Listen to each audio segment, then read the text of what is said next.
شب قدر کو لیلۃ القدر کیوں کہا جاتا ہے؟ رسول اللہ صلی اللہ علیہ وسلم نے اس رات کو لیلۃ القدر فرمایا کیونکہ قدر کے معنی ہے قدر، فیصلہ اور تقدیر۔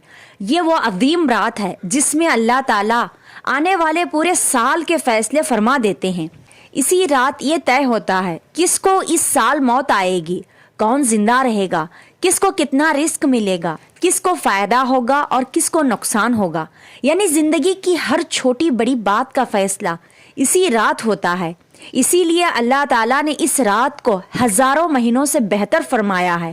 تو رمضان کی تاخیراتوں میں اپنا قیمتی وقت فالتو باتوں اور فضول کاموں میں ضائع نہ کرے، بلکہ اللہ سے اپنے گناہوں کی معافی مانگے، اپنی اور اپنے گھر والوں کی بہتر تقدیر کی دعا کرے، دنیا اور آخرت کی کامیابی طلب کرے تاکہ آپ کا آنے والا وقت بہتر ہو، آپ کی زندگی سنور جائے اور آخرت کی زندگی اس دنیا سے کہیں زیادہ بہتر ہو جائے۔ آپ چاہے تو اس ویڈیو کو لائک نہ کریں لیکن شیئر ضرور کریں تاکہ شب قدر کی یہ بات ہر مسلمان تک پہنچ جائے۔ جزاک اللہ۔